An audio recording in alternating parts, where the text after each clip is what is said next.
1 in 10 people walking around right now has chronic kidney disease and does not know it. Not a vague risk, not a possibility. A documented, measurable, progressive destruction of one of the most vital organs in their body. And they feel completely fine.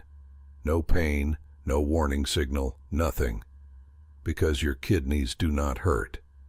Not until they have already lost 60, sometimes 70% of their function. By then, the conversation has changed. The options have narrowed. And none of them are pleasant. That is what makes this condition different from almost anything else in medicine. With a heart attack, your chest screams. With appendicitis, your abdomen locks up. But with your kidneys, the silence is the symptom. And I've watched that silence cost people years of their life. Subscribe to Be Well right now and hit the like button. Let's get into it. I want you to picture a patient of mine. We'll call her Elena, 63 years old, retired school administrator. She came in for a routine checkup, not because she felt unwell, but because her daughter had been pestering her for months to go. Elena felt tired, but she put that down to age. Her ankles had been slightly puffy by evening for about 2 years, but she put that down to being on her feet. She'd had a persistent mild headache almost every day for the past 6 months. She'd been taking over-the-counter pain relief for it. That's important. I ran standard blood work. Creatinine, 2.1 milligrams per deciliter. That number, for those who don't know what it means, indicates that Elena's kidneys had already lost approximately 40% of their filtering capacity. 40% gone. She had stage 3 chronic kidney disease. She had been living inside it, unknowingly, for years. She sat in my office looking at the results and said, "But I feel all right. I mean, I'm tired, but who isn't?" That question, who isn't tired, is one of the most dangerous things I hear in clinical practice, because it means a person has normalized a symptom that is their body's only way of telling them something is wrong. I see this every single week. A person who feels all right, who is not, in fact, all right. There are signals. There are always signals. They are just not the signals people expect. The first and most dangerous myth about kidney disease is this: if something were seriously wrong, I would know. I would feel it. I would be in pain. That is completely wrong. And here's why understanding this could save your life. Your kidneys have what nephrologists call extraordinary functional reserve. Nephrology is the medical specialty of the kidneys. Functional reserve means the kidney can lose a significant portion of its capacity and still perform well enough that you feel no symptoms whatsoever. This is not a design flaw. It is an evolutionary advantage in the short term. It means minor infections, temporary dehydration, brief blood pressure spikes. These things don't bring you down. Your kidneys absorb the hit and keep filtering. The problem is that this reserve masks chronic damage. A slow leak does not set off the alarm. Your body compensates quietly for years. By the time the compensation fails, by the time the kidneys can no longer keep up, the damage is often severe. Stage 3, Stage 4, sometimes Stage 5, which is kidney failure requiring dialysis. The second myth: kidney disease only happens to people with diabetes or severe hypertension. Data from the National Kidney Foundation tells a different story. Yes, diabetes is the leading cause, accounting for roughly 44% of new kidney failure cases. And yes, high blood pressure is the second. But kidney damage also develops from chronic use of common pain medications like ibuprofen and naproxen sodium. It develops from repeated urinary infections that go untreated or are partially treated. It develops from genetic conditions that show no family history until they suddenly do. It develops from dehydration, not dramatic desert-level dehydration, but the slow, chronic, low-level dehydration that the majority of adults over 50 are carrying around every single day. Your kidneys are in danger from things you are doing right now without knowing it. Let me explain what your kidneys actually do, because once you understand it, these warning signs will make complete sense. Think of your kidneys as the most sophisticated water filtration plant ever engineered. Each kidney contains roughly 1 million tiny filtration units called nephrons. Nephrons, from the Greek word for kidney. Each nephron is a microscopic loop of blood vessels and tubes that filters your blood, reabsorbs what is useful, and sends waste toward the bladder as urine. Every 24 hours, your kidneys filter approximately 200 liters of blood. They produce about 1 to 2 liters of urine. They regulate your blood pressure through a hormone called renin. They produce a hormone called erythropoietin that signals your bone marrow to produce red blood cells. They convert vitamin D into its active form. They maintain the precise balance of electrolytes, sodium, potassium, calcium, phosphate, that every cell in your body depends on to function. That is not a side organ. That is a central control system. Now, when nephrons begin to die, from diabetes, from high blood pressure, from toxins, from infection, they do not grow back. They are gone. The remaining nephrons take on extra load. They compensate, they enlarge slightly, they filter harder. And for a while, you feel fine. But each remaining nephron is now under stress, and stress accelerates further damage. It is a self-reinforcing process, which is why catching it early makes an enormous difference. Here is what the failing kidney cannot compensate for. As filtration capacity drops, waste products that should be leaving your body start accumulating in your blood. Creatinine, a waste product from muscle metabolism, rises. Urea rises. Blood pressure climbs because the kidney can no longer regulate sodium and fluid properly. Anemia develops because erythropoietin production falls. Bone density drops because active vitamin D production fails. Fluid backs up in tissues, electrolyte balance tips. Every one of those consequences has a symptom. Most people miss them. Today you will learn to read them. Let's go through these one by one, not in medical jargon, in plain, specific terms that you can check right now. Sign 1. Changes in urination.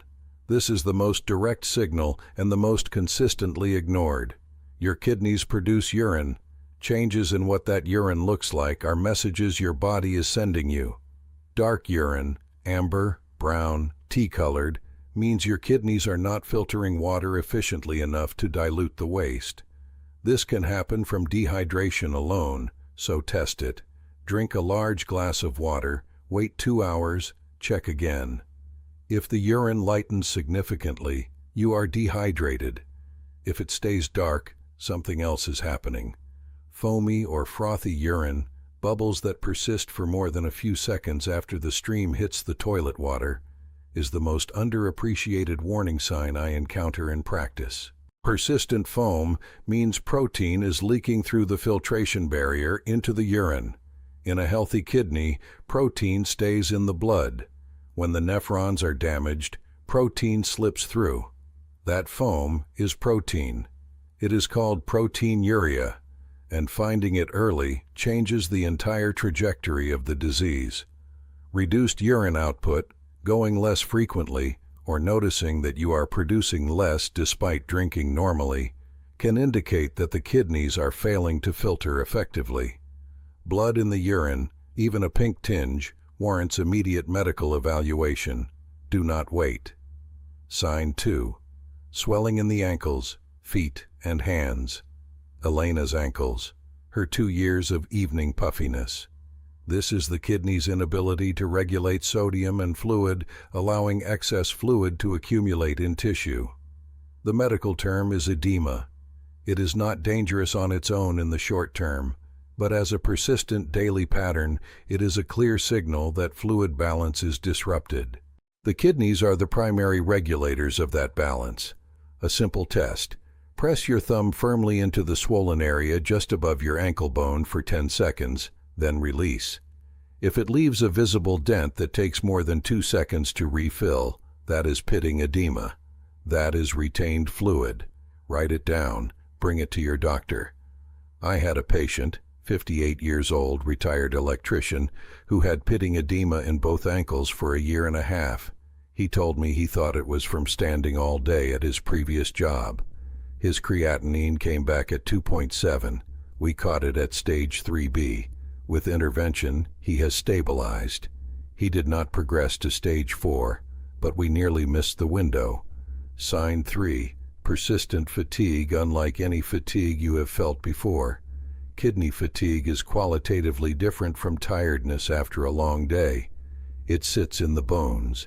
It is present on waking. It does not respond to an extra hour of sleep. The mechanism is twofold. First, as kidney function falls, erythropoietin production drops, red blood cell production falls, and mild anemia develops. Anemia means less oxygen delivery to every tissue and organ. The body experiences this as deep, pervasive exhaustion that cannot be slept away. Second, accumulating waste products in the blood, a state called uremia in advanced cases, directly impair cellular energy production throughout the body. If you feel a fatigue that has shifted, that is heavier, more constant, and unresponsive to rest, and it has been present for more than 4 to 6 weeks, that is not just age. That is a signal to test your blood and urine. Sign 4. Persistent headaches, difficulty concentrating, mental fog. Elena's daily headaches. She was taking ibuprofen for them every single day. Ibuprofen belongs to a class of drugs called NSAIDs, non-steroidal anti-inflammatory drugs. When taken regularly, particularly in the context of reduced kidney function, they constrict blood flow to the kidney and accelerate damage. She was taking medication for a symptom of kidney disease that was itself worsening the kidney disease. This is not her fault. Nobody told her. The headaches come from blood pressure elevation. The kidney's failing ability to regulate pressure leads to chronically elevated readings, which manifest as persistent head pressure and difficulty thinking clearly. If you have a pattern of daily mild headaches combined with fatigue and you have not had your kidney function tested, make that appointment now. Sign 5. Persistent lower back pain that is not muscular. Kidney pain presents differently from back muscle pain. It is felt in the flank, that is the area between the bottom of the rib cage and the top of the pelvis, on either side of the spine. It is typically a dull, deep ache rather than a sharp pain. It does not change when you shift position, unlike a muscle strain. It does not worsen when you bend forward or rotate, unlike a disc problem. It stays there, steady, consistent. Important caveat: not all kidney disease causes pain. Most doesn't. But kidney stones, kidney cysts, and kidney infections, all of which can precede or accompany chronic kidney damage, do. If you have recurring episodes of this specific flank pain, have both your kidneys and your urinary tract evaluated. Sign 6. Skin changes, persistent itching with no rash, and a grayish or yellowish skin tone. This is a sign of moderately advanced kidney dysfunction and is not commonly known outside of nephrology. As creatinine and urea build up in the blood, they are partially deposited in skin tissue, causing a specific type of itching called uremic pruritus that produces no visible rash. It is relentless and does not respond to antihistamines or topical creams. Patients describe it as coming from under the skin rather than on the surface. The skin tone change, a grayish or yellowish cast, comes from 2 sources: accumulated waste products that tint the skin and the anemia that reduces the healthy pink color that hemoglobin provides to the complexion. If you or someone close to you notices your skin looks off in a way that is hard to define, grayer, more washed out, slightly yellow, and it has been developing gradually over months, this is worth a medical evaluation. Sign 7. Changes in appetite and a metallic taste in the mouth. As waste products accumulate in the blood, the body begins to express them through saliva. Urea in the saliva creates a specific metallic or ammonia-like taste that patients describe consistently. Food begins to taste wrong. Nausea, particularly in the morning, can develop. Appetite decreases progressively. In advanced stages, patients report being unable to tolerate food at all. In my practice, when a patient over 55 tells me their appetite has changed significantly in the past several months, that food doesn't taste right anymore, kidney function is one of the first things I test. It is a quiet alarm that most people attribute to stress or medication side effects. Sign 8. Shortness of breath with minimal exertion. When kidneys fail to manage fluid properly, excess fluid accumulates not just in the ankles, but in the lungs. This is called pulmonary edema, and it produces a characteristic shortness of breath. Disproportionate breathlessness from small efforts, climbing one flight of stairs, walking to the mailbox, carrying light groceries. The person sits down afterward not from tiredness, but because they genuinely cannot catch their breath. If you notice that your exertional capacity has declined significantly, that things that were easy 6 months ago now leave you winded, and you have any of the other signs we've discussed, this is not something to monitor at home. This combination warrants urgent evaluation. Understanding the warning signs is only half the picture. Let's talk about what is damaging your kidneys right now that you can actually change. Cause 1. Chronic NSAID use. Over-the-counter ibuprofen, naproxen, and aspirin belong to the NSAID category.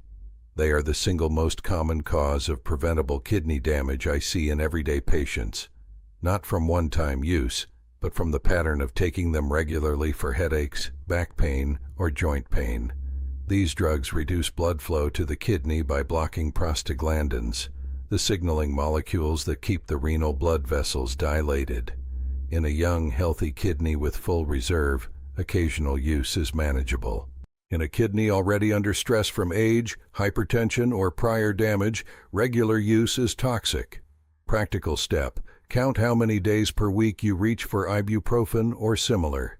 If it is more than 1 or 2 days, speak to your physician about alternatives. Acetaminophen is far less toxic to the kidney when used appropriately. The cause of the pain, the headache, the back pain, also needs to be properly investigated rather than suppressed repeatedly. Cause 2. Chronic dehydration. Your kidneys require adequate fluid volume to filter effectively. When chronically undersupplied, they concentrate urine to conserve water, placing the filtration units under continuous mechanical stress. Concentrated urine also creates the ideal environment for kidney stone formation. Here is the practical guide. Your urine should be pale yellow, the color of very light straw, for the majority of the day. If it is consistently darker than that, except first thing in the morning, you are chronically underhydrated. The solution is not dramatic. Add 1 glass of water to your morning routine, 1 before each meal, and 1 in the evening. That alone covers the majority of the deficit most people carry. Cause 3. Unmanaged blood pressure. High blood pressure, hypertension, mechanically damages the tiny blood vessels inside the nephrons with every heartbeat. Over years, this causes scarring of the filtration tissue. The damaged nephrons are replaced by scar tissue, and scar tissue does not filter. Normal blood pressure for an adult is below 120/80 millimeters of mercury. If yours is consistently above 130/80, that is the kidneys aging faster than they should be.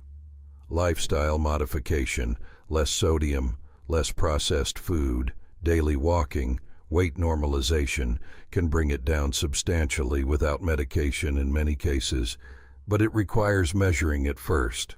Get a home blood pressure cuff. Check it in the morning, sitting quietly, every day for 2 weeks. Bring the log to your doctor. Cause 4. Repeated urinary infections that go partially treated. Every urinary tract infection, if it ascends to the kidney, a condition called pyelonephritis, causes scarring. Most UTIs stay in the bladder, but some travel up. And every episode of kidney infection that is treated too briefly, or incompletely, or is dismissed as just another UTI, adds to the cumulative scar load. If you have had more than 2 urinary infections in a year, or if any of them were accompanied by back pain, fever, or chills, ask your doctor specifically whether your kidney function was checked afterward. Many are not. Here is the practical bottom line on testing. The basic kidney function panel has 3 components. Your doctor should order all 3, and if they only order one, ask for the others. First, serum creatinine and eGFR. Creatinine is a waste product your muscles produce constantly. Healthy kidneys clear it from the blood continuously. When kidneys slow down, creatinine builds up. The number itself varies by body size, so it is converted into the eGFR, estimated glomerular filtration rate, which is the actual measure of how much blood your kidneys are filtering per minute. Normal eGFR is above 90. Between 60 and 90 is mildly reduced. Between 30 and 60 is moderately reduced, stage 3, where significant intervention is still highly effective. Below 30 is severely reduced. Below 15 is kidney failure. Second, urine albumin to creatinine ratio. This measures whether protein, specifically albumin, is leaking into your urine. Normal is below 30 milligrams per gram. Above 30 is a warning. Above 300 is a significant alarm. This test requires a urine sample and is separate from the blood test. Many standard physicals skip it. Ask for it specifically. Third, blood pressure reading. Not just one reading in the clinic, which can be artificially elevated by anxiety. The average of multiple readings over 2 weeks at home. I ask every patient over 45 to own a blood pressure cuff and record readings for 2 weeks before each checkup. The data is far more useful than a single clinical reading. Write these down. After 45, these 3 numbers, eGFR, urine albumin to creatinine ratio, and average home blood pressure, tell you more about your kidney health than any symptom. And I want to ask you something directly, because it matters to what I cover on this channel. What is your age? Write it in the comments. Because the kidney risks we have discussed today, the medications, the dehydration, the blood pressure, they are present at 40. They are urgent at 55. They are critical at 70. And the steps that make the most difference depend on where you are in that range. Write your age. I read every one. Let me come back to Elena. When she sat in my office with a creatinine of 2.1 and an eGFR of 43, she had stage 3 chronic kidney disease. She was frightened. She asked me the same question every patient asks. How did this happen without me noticing? I told her the truth. The kidneys were doing their job. They compensated. They kept the alarm silent. But now we know where you are, and now we can stop the progression. We started with the medications, the daily ibuprofen, gone immediately. I referred her to a pain specialist to address the underlying headaches, which turned out to be tension type, managed with a mild preventive prescription and physiotherapy. No more kidney damage from the symptom management. We addressed her blood pressure. Average home readings, 148/92. We made 3 changes. She reduced her daily sodium dramatically by cutting out the processed meats she had every day for lunch and the canned soups she relied on in winter. She started 20-minute walks after dinner. And she increased her water intake to the point where her urine was consistently pale by midday. 6 weeks later, her average blood pressure was 131/84, without adding any new medication. We retested her urine. Albumin to creatinine ratio, down from 78 to 41. Still elevated, but moving in the right direction. The filtration barrier was under less stress. We added a referral to nephrology for formal monitoring. Her nephrologist introduced a medication class called ACE inhibitors, angiotensin-converting enzyme inhibitors, which have a proven protective effect on kidney filtration pressure. She responded well. 6 months later, Elena came back with results I rarely see in stage 3 patients. Her eGFR had risen from 43 to 51. Not a cure, not a reversal. but a stabilization and partial recovery that her nephrologist called remarkable for someone at her stage. Her creatinine was back to 1.7. "I keep thinking," she said, "what would have happened if my daughter hadn't pushed me to come?" That question stays with me, because the answer is, she would have kept taking ibuprofen for headaches that were a symptom of kidney disease, kept dismissing the swollen ankles as standing too much, kept calling the fatigue just age, until the kidneys were at stage 4 or stage 5, and the conversation was about dialysis. That is the gap that this channel exists to close. Knowing the warning signs is not a medical luxury, it is survival. Here are your practical steps. Write them down. 1. Look at your urine every single day. It should be pale yellow. If it is consistently dark or foamy, see a doctor. Those 2 signs alone can catch kidney disease years before it becomes serious. 2. Test kidney function every year after the age of 45. Ask your doctor for serum creatinine, eGFR, and urine albumin to creatinine ratio. If they only offer one, ask for all 3. These tests are inexpensive and most are covered by standard insurance or national health coverage. 3. Count your NSAID use. If you reach for ibuprofen or similar more than twice a week regularly, speak to your physician. There is a better approach for the underlying pain. 4. Own a blood pressure cuff. Check it in the morning, in silence, before your first coffee or movement. Record the number. Average it over 2 weeks. Bring the log to your next appointment. 5. Hydrate deliberately. 1 glass of water before breakfast, 1 with each meal, 1 before bed. Your kidneys require volume to filter properly. Chronic low-grade dehydration is one of the most consistent and fixable causes of cumulative kidney stress. 6. Take the ankle press test. If sustained thumb pressure on your ankle leaves a dent lasting more than 2 seconds, you have pitting edema. Get your kidneys and heart evaluated. 7. If you experience persistent flank pain, that dull, deep ache between your ribs and pelvis on either side, and it does not change with position or movement, have both your kidneys and your urinary tract imaged. Pain in that location has a specific source. It is not your back. Your doctor at a routine appointment is not going to walk you through any of this. There is no time in a 12-minute appointment to discuss warning signs for a disease that doesn't hurt yet. There is no billing code for kidney disease prevention education. The system profits when you reach stage 4 and need expensive intervention. I'm telling you because that is what this channel is for. Subscribe to Be Well. Hit that like button. If you know someone over 45 who has never had their kidney function tested, send them this video. It could change everything. And write your age in the comments. I want to know who is watching. The answer will shape exactly what I cover next, because the most important steps are different at 50, at 60, and at 70. We're building something real here, and it only works if you're part of it. See you in the next video.